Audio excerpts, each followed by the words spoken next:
तर नमस्कार, जय महाराष्ट्र मित्रांनो. कालच्या एका प्रेस कॉन्फरन्समध्ये जेव्हा मीडियाने जरांगे पाटलांना जातनिहाय जनगणनेवरती प्रश्न विचारले आणि जेव्हा ही जातनिहाय जनगणना होईल तेव्हा तुमची जात तुम्ही कोणती लिहिणार हे असे प्रश्न विचारले, तेव्हा जरांगे पाटील काय म्हणाले हे आपण बघणार आहोत आजच्या व्हिडिओमध्ये.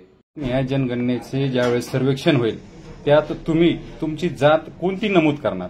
नाही, अगोदर काय आता ते अगोदर आपल्याला त्यांचा उद्देश बघावा लागणार आहे, त्यांचे फॉर्म येऊ द्यावं लागणार आहे, ते बघावं लागणार आहे. त्यानंतर समाजाला आव्हान करावं लागणार आहे की काय स्वरूपाचं करायचं. पण सध्याचं जर सांगायचं ठरलं, काही ना काहीतरी सांगितलं पाहिजे म्हणून, तर आपण शेतकरी आहेत, क्षेत्रीय मराठी, आपण लढलो, लढाया केल्या, आपण छत्रपती शिवरायांच्या मावळ्यांचे विचाराचे वंशजेच वारसदार आहेत, हे सांगायला काय लाज आहे त्याच्यात. आपण शेतकरी आहेत, शेतकरी म्हणजे कुणबी, ज्यांचे आता नोंदी निघाल्या, त्यांच्या निघायला लागल्या, काही सापडत्यात.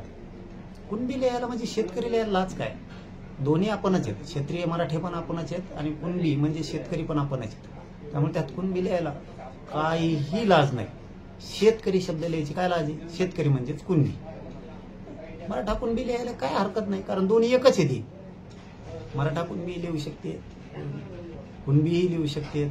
आपलं निघालंच म्हणल्याच्या नंतर वंशच आपला तीव आहे, शेतकरी धर्म आहे आपला, क्षत्रिय लढण्याचा धर्म आहे आपला, तर ते लिहायला लाज काय असली पाहिजे या मताचा मी आहे. पण तरीही मी याच्यावरती सविस्तर त्यांची जी सुरुवात होईल जनगणनेला, जे फॉर्म येतील किंवा काय त्यांची प्रक्रिया असेल, त्याचा उद्देश काय, त्याच्यावरती पुन्हा एकदा समाजाला सांगणार आहे की या पद्धतीनंच करायचं.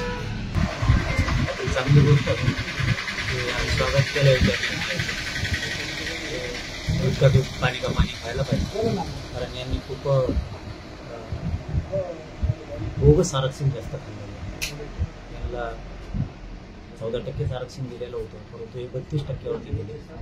त्यामुळे जातनिहाय जनगणना होणं गरजेचं आहे, म्हणजे मराठ्यांवरती अन्याय होणार नाहीये. त्यामुळं ज्या जातीय जनगणना होणं गरजेचं आहे. दूध का दूध पाणी का पाणी होईल आणि आमच्याही पोरांचं त्याच्यापासून कल्याण होईल.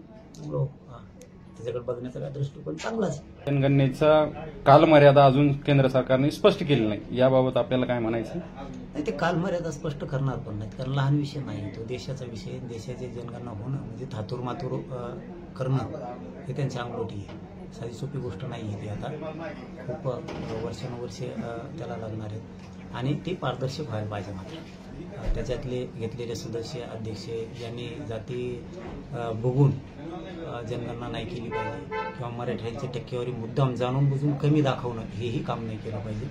नसता देशातले क्षेत्रीय मराठी एकत्र येतील, सगळा क्षेत्रीय एकत्र येईल, तो आव्हान स्वीकारू देणार.